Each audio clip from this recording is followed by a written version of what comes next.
Hello welcome guys. सो इस video में हम लोग डिस्कस करेंगे स्ट्रैटेजीज़। किसकी स्ट्रैटेजी?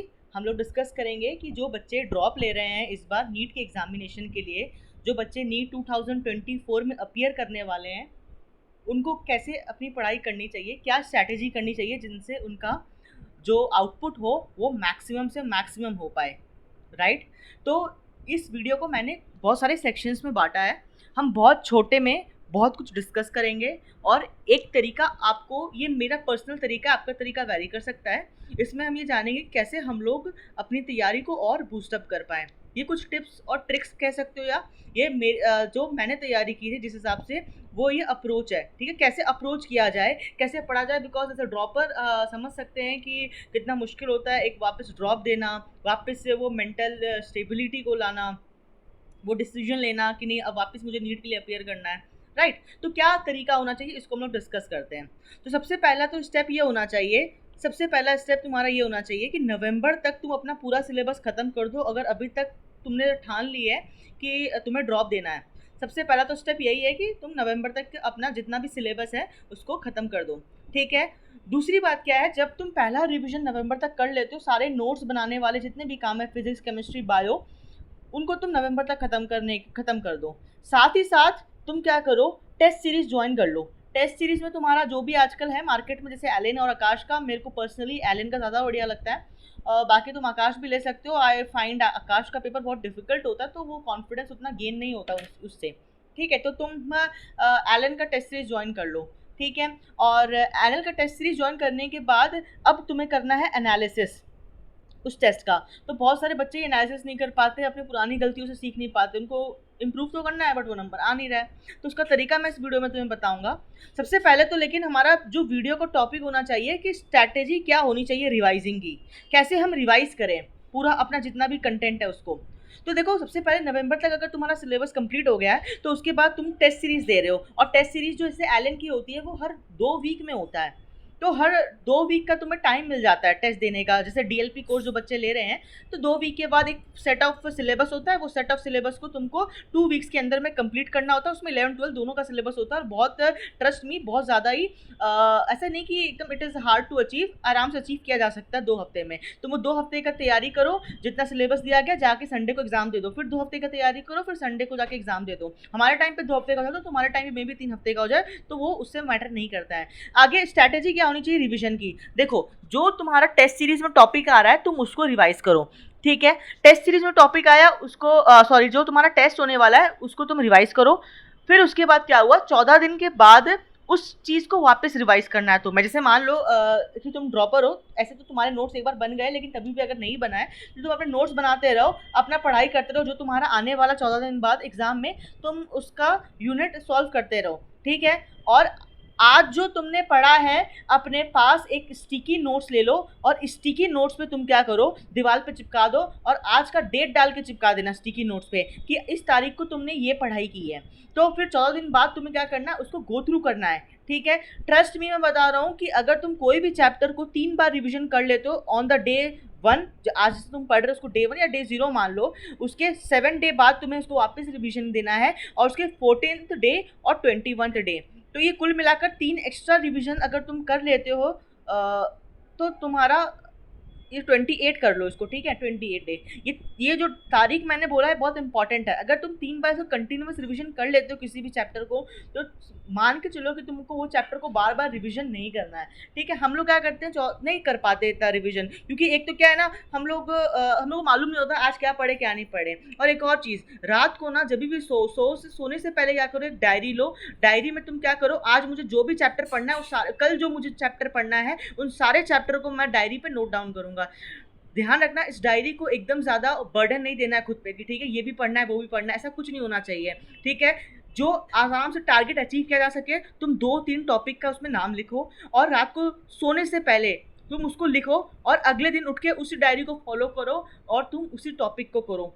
ठीक है, इससे क्या होगा, तुम्हें अगले दिन एक सेंस ऑफ थोड़ा प्रेशर रहेगा कि तुम्हें वो टॉपिक कंप्लीट करना है, और 7 दिन बाद और 14 दिन बाद उसको वापस रिवीजन करनी। मैं इसलिए बोल रहा हूँ sir, just because of one reason. देखो, अगर मान लो मैं तुम्हें आज रोटेशनल मोशन पढ़ा देता हूँ, ठीक है, या तुम्हें कोई भी टीचर रोटेशनल मोशन पढ़ा देता है, ठीक है, चैप्टर कंप्लीट हो गया, तुमने एलन के मॉड्यूल के सारे क्वेश्चन कर लिए, लेकिन उसके बाद भी क्या होगा, उसके बाद जब तुमसे मैं 2 महीने बाद पूछूंगा, तुम बोलोगे भैया याद नहीं है, फॉर्मूला देखना पड़ेगा, ऐसा होता है ना। तो ये चीज़ तो गलत है, क्योंकि नीट के एग्जाम के एक दिन पहले तो तुम सब कुछ पढ़ नहीं पाओगे। तो बिफोर हैंड तुम्हें सब कुछ पता होना चाहिए।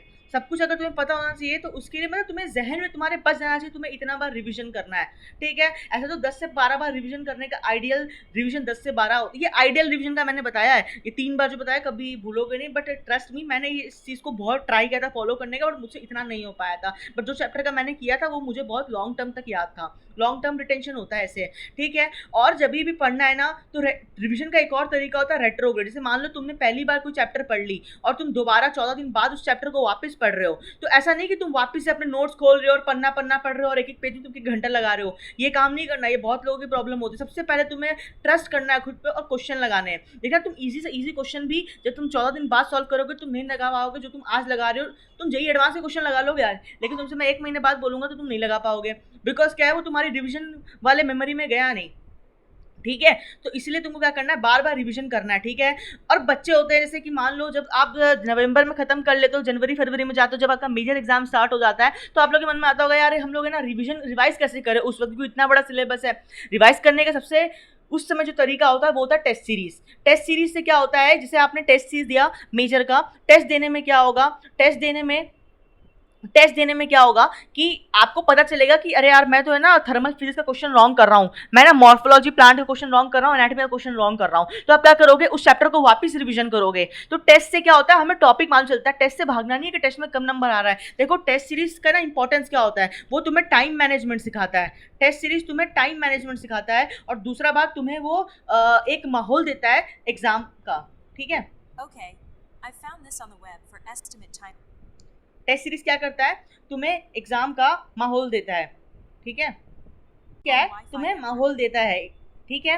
कि अब बच्चे बोलते हैं कि ना अब 14 दिन प्लान से तुमने रिवीजन कर ली, अपनी तुमने टेस्ट सीरीज से अपना रिवीजन कर लिया। और एक और सबसे इंपॉर्टेंट होता है पीवाईक्यू। बहुत बच्चों को डाउट होता है कि भैया पीवाईक्यू कब करें, प्रीवियस ईयर क्वेश्चंस कब करें। Very important, very very very important. बहुत सारे बच्चे कभी भी पीवाईक्यू सॉल्व नहीं करते नीट का। देखो 60% question as it is NEET में रिपीट होता है प्रीवियस ईयर क्वेश्चन से। तो तुम्हारे मन में डाउट आएगा प्रीवियस ईयर क्वेश्चन का सबसे इंपॉर्टेंट सबसे राइट टाइम क्या है। देखो सबसे राइट टाइम जो पीवाईक्यू का होता है ना, वो होता है दिसंबर। तुम दिसंबर में पीवाईक्यू लगाना स्टार्ट करते हो, और ट्रस्ट में तुम पीवाईक्यू अगर लगा रहे हो तो जितना तुम्हारा अभी नंबर है 100 नंबर तुम्हारा लगभग इंक्रीज हो जाता है अगर तुम पीवाईक्यू लगाते हो। पीवाईक्यू क्या करना है, देखो पीवाईक्यू लगाने का 2 तरीका। एक, जब तुम मॉड्यूल सॉल्व करे उस समय तो तुम्हें प्रीवियस ईयर क्वेश्चन करना ही है, लेकिन जब तुम्हारा सिलेबस कंप्लीट हो जाता है, जब तुम मेजर एग्जाम दे रहे होते हो ना नवंबर में सिलेबस कंप्लीट करके, उस समय तुम्हें ना वो जो ईयर वाइज पेपर होता है 2017 का पेपर, 2018 का पेपर, उसमें भी तुम्हें कहाँ से स्टार्ट करना है, तुम्हें स्टार्ट करना है 2013 से। 2013 से तुम पेपर देना स्टार्ट करो, और 2013 फिर 14 फिर 15 ऐसे करते करते आओ, और डेली एक पेपर लगाना है तुम्हें। एक पेपर ऐसा नहीं कि फिजिक्स केमिस्ट्री वाला तीनों लगाना है, तुम्हें सिर्फ फिजिक्स लगाना है। और ट्रस्ट में जब तुम फुल सिलेबस का लगाओगे ना पेपर, तो तुम्हें ना एकदम माथा में प्रेशर लगने लगेगा, तो तनाव आने लगेगा, क्योंकि उसमें पूरा फुल सिलेबस फिजिक्स आ रहा है। और हम लोग क्या करते हैं, हम लोग जब टेस्ट देते हैं तो वो छोटा टॉपिक का देते हैं। तो यार जाहिर सी बात है ना, अगर तू प्रीवियस ईयर का दे रहा है पेपर जिसमें फुल सिलेबस है, तो पहला क्वेश्चन वेव का होगा, और दूसरा क्वेश्चन सडनली इलेक्ट्रोस्टैटिक्स का आ जाएगा, और तीसरा क्वेश्चन सडनली थर्मल फिजिक्स का आ जाएगा। जब तू टॉपिक जंप करेगा ना, तेरे माथा पे प्रेशर पड़ेगा और तू उस प्रेशर से एकस्टम्ड हो जाएगा। शुरुआत में यार याद रख इस चीज को, मैं बार बार कह रहा हूँ, एग्जाम के दिन तक तुझे यही लगेगा कि यार तू ये भी रिवीजन कर ले, वो भी रिवीजन कर ले, पहले पढ़ लेते हैं फिर एग्जाम देंगे, पढ़ लेते हैं फिर एग्जाम देंगे, पहले क्वेश्चन नहीं करेंगे। कभी ये मत करना, क्योंकि एग्जाम से एक दिन पहले तक तुम हर कुछ नहीं पढ़ पाओगे। सबसे पहले क्वेश्चन करने का आदत डालो, ठीक है। दूसरी बात सबसे इंपॉर्टेंट क्या है, बहुत सारे बच्चे इसमें हो जाते हैं कंफ्यूज क्या, अटक जाते हैं। Don't get stuck on a single page of your note. एक पेज को देखे जा रहे ये काम कभी नहीं करना, ठीक है। तुमने क्या किया, अगस्त सितंबर अक्टूबर में तुमने अपना नोट्स बना लिया अच्छे से। दिसंबर में तुमने क्या किया, पीवाईक्यू उठाया। देखो पीवाईक्यू उठाना है प्रीवियस, जैसे फिजिक्स के फुल, जैसे फिजिक्स का पेपर है पूरा, फिजिक्स का पेपर जो नीट का, अरे कितना होगा तुमसे 5 क्वेश्चन होगा, 45 में से 6 होगा, 7 होगा, बाकी नहीं होगा, जाहिर सी बात है। तो पहले इसको सॉल्व करो 1 घंटा लगा के, 5-6 क्वेश्चन हो कोई बात नहीं, घबराना नहीं है। फिर क्या करना है, तुम्हें उसको खोलना है, फिर अपने नोट्स से देखना है और अपने बुक से देना जो तुम बुक फॉलो कर रहे हो कि उसका आंसर क्या है क्या नहीं, उसके आंसर की से मिलाना है, ठीक है। इससे क्या होगा, धीरे धीरे तुम देखना 4-5 पेपर करने के बाद तुम्हें कॉन्फिडेंस आएगा और तुम्हें सब कुछ आंसर मालूम होना चाहिए, आ जाएगा। और देखना उसमें बहुत सारे क्वेश्चन ऐसे होंगे जो तुम्हें नहीं आते होंगे, तो ट्रस्ट मी वो जो क्वेश्चन तुम्हें नहीं आ रहा है वो जस्ट एक अपॉर्चुनिटी है जो तुम्हें दिया जा रहा है कि भाई ये क्वेश्चन कर ले, क्योंकि ये क्वेश्चन का वापस से आने का प्रोबेबिलिटी बहुत बहुत बहुत बहुत ज़्यादा है, ठीक है। तो इसको तुम्हें दिसंबर में करना है, ठीक है। दिसंबर में तुम्हें क्या करना है, प्रीवियस ईयर क्वेश्चन करना है। और जनवरी फरवरी मार्च जो होता है ना, ये बहुत क्रिटिकल टाइम होता है, इसको कभी भी वेस्ट नहीं करना। यार देखिए एक बात हमेशा याद रखना कि तुम नीट के एक दिन पहले पूरा नहीं रिवाइज कर सकते हो, तो हमारी तैयारी नीट वाले दिन की नहीं होनी चाहिए, हमारी तैयारी उससे 1 महीने पहले की होनी चाहिए।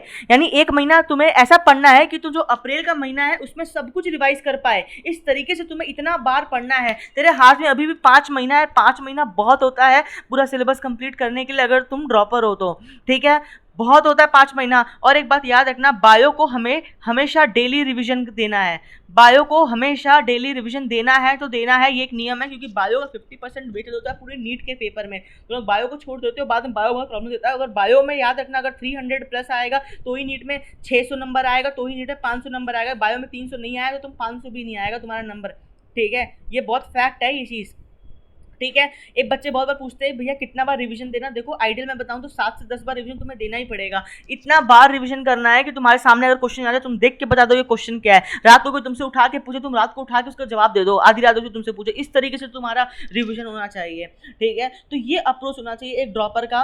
ड्रॉपर का क्या क्या अप्रोच हुआ, अगर मैं इसको समअप करूँ तो देखो सबसे पहले तुम्हें नवंबर तक अपना जितना भी नोट्स है कंप्लीट कर लेना है। दिसंबर से तुम्हें PYQ स्टार्ट करना है, और जो तुम नोट्स बना रहे हो हाथों हाथ तुम्हें क्या करना है, टेस्ट देना है। टेस्ट में माइनर पेपर, माइनर को दिल पर नहीं लेना कि 400 नंबर आ रहा है 300 नंबर आ रहा है, माइनर बस तुम्हें वो सेट ऑफ क्वेश्चन दे रहा है जो तुम्हारे नीट में आ सकता है, तो उसको एक ऐसा अपॉर्चुनिटी की तरह हमें देखना है। और जिस दिन तुम्हारा एग्जाम हो संडे को, उसी दिन तुम्हें आके उस पूरे पेपर को एक बार एनालाइज करना है कि तुमने कौन कौन सा क्वेश्चन छोड़ दिया, कौन कौन सा क्वेश्चन तुमसे नहीं हो पाया, तो उसको वापस गो थ्रू करना है हमें, ठीक है। और एक सेपरेट कॉपी बनाना है हमें PYQ के लिए, जो मैं अभी बताऊंगा कुछ बाकी सब्सिक्वेंट वीडियोज में।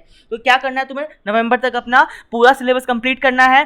फिर नवंबर तक पूरा सिलेबस कंप्लीट करने के बाद टेस्ट सीरीज देते जाना है। टेस्ट सीरीज से तुम्हें क्या होगा, एक माहौल मिलता रहेगा। देखो आइडिया जो साइकोलॉजी है बहुत ज़्यादा इंपॉर्टेंट होता है। तुम्हें सिर्फ वही टाइम पे अपना एग्जाम देना है जिस टाइम पे तुम्हारा 5 मई को एग्जाम या 6 मई को एग्जाम नीट का होगा, ठीक उसी टाइम पे तुम्हें अपना पेपर देना है। और टेस्ट सीरीज जो होगा वो भी उसी समय होगा। बहुत सारे बच्चे बोलते हैं ऑनलाइन दे कि offline they, it is a strict मैं तुम्हें बता रहा हूँ कि जिस पेपर में, जिस सेंस में पेपर होगा, अगर ऑफलाइन पेपर हो तो तुम्हें ऑफलाइन टेस्ट देना है, अगर ऑनलाइन तो ऑनलाइन देना है। आकाश एलन किस में भी एनरोल कर लो, प्लीज़ एनरोल कर लो, ठीक है। और उसको सॉल्व करना है। ट्रस्ट मी, जितना भी तुम्हारा टेस्ट सीरीज का क्वेश्चन होगा, मेजर एग्जाम का, माइनर एग्जाम का और PYQ का, अगर तुम उतना भी कर जाओगे तुम्हारा 60 to 70% question as it is repeat होगा, 60 to 70% क्वेश्चन। और तुम खुद बताओ, अगर तुम 720 का 60% कर रहे हो तो कितना नंबर हो जाता है, ठीक है। 60% क्वेश्चन 180 क्वेश्चन होते हैं ना, 180 क्वेश्चन का अगर तुम 60% भी उठा लो तो लगभग तुम्हारा 60 और 48 108 क्वेश्चन होता है। 108 क्वेश्चन अगर तुम कर लो, रट लो ऐसे 108 क्वेश्चन को, जब तुम नीट का पेपर देने जाओगे ना तो वो 108 क्वेश्चन तुम टिक करोगे, और उस 108 क्वेश्चन को करने में तुम्हें मिनिमम टाइम लगेगा। मिनिमम मैं तुम्हें बताऊँ, 180 में 108 क्वेश्चन 60% क्वेश्चन करने में तुम्हें 45 मिनट्स लगेगा। याद रखना, जो बच्चा अपना नीट का पेपर या टेस्ट सीरीज का पेपर 2.5 घंटे में कंप्लीट या 2 घंटा 45 मिनट में कंप्लीट करता है, वही असल में होता है। जो उस बच्चे को 3 घंटा लग रहा है, इसका मतलब उसने तैयारी अच्छे से नहीं की है। क्योंकि ऐसा भले तुम्हें क्वेश्चन नहीं आता, तुम छोड़ दो, कोई बात नहीं। तुम्हें जितना आता है ना पूरे पेपर में, तुम 2.5 घंटे से 2 घंटे 45 मिनट में प्लीज़ ट्राई करना अपना पेपर कंप्लीट कर देने का। ये तुम्हारा टाइम मैनेजमेंट का मैंने बता दिया, ठीक है। 180 क्वेश्चन में 108 क्वेश्चन तुम फटाफट कर लोगे, और बाकी का जितना भी टाइम है तुम हार्ड क्वेश्चन को या मीडियम क्वेश्चन को दे पाओगे। बट ये जो 100 क्वेश्चन होते हैं, एकदम ईजी लप्पू से क्वेश्चन होते हैं, इन्हें कभी नहीं छोड़ना हमें, ठीक है। तो मैंने सबसे पहले क्या बोला, तुम्हें इंपॉर्टेंस बता, नवंबर तक सिलेबस कंप्लीट करो, साथ साथ टेस्ट सीरीज देते रहो, उसका नंबर पर ध्यान देना। टाइम मैनेजमेंट तुम्हें वो इंपॉर्टेंस बताएगा, तुम्हें ये बताएगा तुम्हारा क्या क्या वीक चल रहा है, ठीक है। जो वीक चल रहा है तुम्हें फॉर्मूला को याद करना पड़ेगा, ठीक है। उस चीज का सॉल्यूशन देखो, हर 2 हफ्ते बाद टेस्ट दो। नवंबर तक आते थे सिलेबस कंप्लीट हो गया, उसके बाद क्या अप्रोच होना चाहिए, PYQ लगाना है। टेस्ट सीरीज चल रहा है, मेजर टेस्ट सीरीज, PYQ लगाना है, तो लगाना से तुम्हारा 100 नंबर बढ़ेगा ही बढ़ेगा, चाहे जो हो जाए, ठीक है। बहुत बहुत बहुत इंपॉर्टेंट है। और जो टेस्ट सीरीज जो तुम एनालिसिस करोगे, जो तुमने रॉन्ग कर दिया उसको NCERT में मार्क करो कि मैंने ये रॉन्ग कर दिया, ठीक है। तो ये था तुम्हारा तरीका, कैसे हम लोग को क्वेश्चन सॉल्व, बहुत सारे बच्चे बोलते हैं क्वेश्चन सॉल्विंग एटीट्यूड कैसे डेवलप करें। देखो खास करके फिजिक्स में परेशानी होती है, इसका मैं नेक्स्ट में वीडियो बना के डाल दूंगा, तुम उसे देखना। फिर एक और चीज़ ये होता है क्वेश्चन करने का तरीका। बहुत सारे बच्चों को क्वेश्चन करने का तरीका नहीं आता। देखो जब तुम एलन का या आकाश का मॉड्यूल सॉल्व कर रहे होगे ना, तो देखो उसमें क्या होता है ना, 50 क्वेश्चन 100 क्वेश्चन एक साथ होते हैं, और हम लोग क्या करते हैं ना, सारा क्वेश्चन करते हैं, पीछे में आंसर देखते हैं, करते हैं पीछे में आंसर करते हैं। ये काम कभी नहीं करना, क्योंकि अभी तुमने कर लिया, तुमने रिविजन नहीं किया, जब एग्जाम में वही क्वेश्चन आएगा तुम्हें डाउट होगा, यार इसका आंसर कहीं यही तो था, ये तो था कि नहीं था, मतलब कंफ्यूजन हो जाएगा तुम्हें एक तरीके से, ठीक है, तुम्हें सेल्फ डाउट होने लगेगा। तो कैसे करते हैं ताकि तुम्हारा क्वेश्चन भी जल्दी जल्दी सॉल्व हो? देखो उसके लिए सबसे इंपॉर्टेंट तरीका क्या होता है ना, तुम एक काम करो, एक बॉक्स बना लो, एलन का मॉड्यूल का आंसर की देखो और ऐसे बॉक्स बना लो, ठीक है, ऐसे अपने रफ कॉपी एक बना लो, रफ कॉपी में ऐसे बॉक्स बनाना, ठीक है। ऐसे मैंने कितना बना लिया, 4 4 8 4 16 बॉक्सेस मैंने बना लिए, ठीक है। इसके अंदर में तुम क्या करना, जितने भी आंसर की है ना, उसके आंसर की में से मान लो 1 का ए है, 2 का सी है, 3 का बी है, तुम क्या करो, इन 50 क्वेश्चन में से सिर्फ ये बॉक्स बना लिए, चाहे 16 का बनाओ चाहे 10 का बनाओ, ये फिजिक्स में बायो में किसी में भी लगाना है, ठीक है। तो मिनिमम तुम क्या करोगे, ए सी बी बी ए ऐसे करके तुम क्या करो, नोट डाउन कर लो, ठीक है, पहले एक कॉपी में, रफ कॉपी में, पहले पेज में। अब तुम यहाँ पे क्या करो, सॉल्व करो, 1 नंबर को सॉल्व किया, वहाँ पे आंसर आया, तुमने देखा हाँ चलो ए से मैच करा, तुम इधर टिक कर दो। तो इससे क्या होगा, एक तो तुम्हारा आंसर की तुमने अपने कॉपी में जनरेट किया, मॉड्यूल में टिक नहीं करना है उसका आंसर, ठीक है। अपने कॉपी में ऐसे आंसर की बनाना है, 10 क्वेश्चन का, 8 क्वेश्चन का, 16 क्वेश्चन का, प्रेफरेबली 10 क्वेश्चन का बनाना चाहिए अपने को आंसर की, ठीक है। तो बनाओगे, हाँ तो टिक करोगे, तुम्हें कॉन्फिडेंस मिलेगा और तुम्हारा क्वेश्चन क्या होगा, जल्दी जल्दी सॉल्व होगा, ठीक है। और हमेशा टाइम लगा के करो। 10 क्वेश्चन जो है नीट में हमें कितना मिलता है, नीट में हमें 45 क्वेश्चन करने होते हैं फिजिक्स के और 45 केमिस्ट्री का, और 1 आवर मिलता है, लगभग एक क्वेश्चन को 1 मिनट मिलता है। अगर तुम 10 क्वेश्चन लगा रहे हो तो तुम अपने आप को 10 से 12 मिनट दो, क्योंकि तुम एक पूरा फुल सिलेबस तो कर नहीं रहे हो ना, जो छोटा मोटा सिलेबस कर रहे हो, 10 से 12 मिनट दो, जो क्वेश्चन हो फटाफट करो, जो नहीं हो छोड़ दो, ठीक है। तो ये स्ट्रैटेजी था एक ड्रॉपर का, कैसे उसे पढ़ाई करनी चाहिए जिससे उसका आउटपुट जो वो मैक्सिमम हो। सबसे पहले नवंबर तक सिलेबस कंप्लीट करो, टेस्ट देते रहो, पीवाईक्यू करो दिसंबर में, जनवरी फरवरी मार्च में पीवाईक्यू और मेजर देते रहो, उससे तुम्हें टॉपिक मिलेगा, वो टॉपिक को तुम रेट्रोग्रेड मैनर में जाके रिवीजन दो, ठीक है। तो आई होप तुम्हारा इधर तक बहुत सारा डाउट सॉल्व हो गया होगा। और बहुत सारे को होता है पढ़ाई कैसे करना, देखो इसका भी मैं एक सेपरेट वीडियो बनाऊंगा, तुम टेंशन मत लो। बट एक बात याद हमेशा रखना, तुम नीट वाले दिन तक कुछ ना कुछ सीख रहे हो, तो किसी भी कोई भी चीज़ वे में नहीं जा रहा। पढ़ाई 2 तरीके की होती है, तुम लोग क्या करते हो, वो सब पढ़ लेते हो जो नीट में कहीं पूछा भी नहीं जाता, क्योंकि तुमने कभी एक्सरसाइज 2 सॉल्व नहीं किया। जब भी तुम्हारे टीचर तुम्हारे मॉड्यूल में तुम्हारे टीचर ने कोई चैप्टर पढ़ाया तो एक बार प्लीज एक्सरसाइज 2 को गो थ्रू कर लेना। एक्सरसाइज 2 को गो थ्रू करने से तुम्हें समझ में आ जाएगा। पहली बार जब करोगे ना कोई भी मॉड्यूल, तो तुम्हें समझ में आएगा क्वेश्चन करते कैसे हैं, उसमें तुम गलत होगे, बहुत सारा क्वेश्चन नहीं बनेगा। जब तुम दूसरी बार करोगे तब तुम्हें थोड़ा सा प्रैक्टिस होगा, जब वही एक्सरसाइज को जब तुम तीसरी बार करोगे तब तुम्हें समझ में आएगा कि नीट में क्या क्या क्वेश्चन उसमें से पूछे जाते हैं। और तुम चौथी बार करोगे तब तुम उसमें भी एक्सपर्ट हो जाओगे, तुम आंख बंद करके बता दोगे कि इसमें से ये पूछा जाता है, उसमें से ये पूछा जाता है। फॉर एग्जाम्पल थर्मल फिजिक्स में न्यूटन्स लॉ ऑफ कूलिंग से पूछा जाता है सवाल, ठीक है।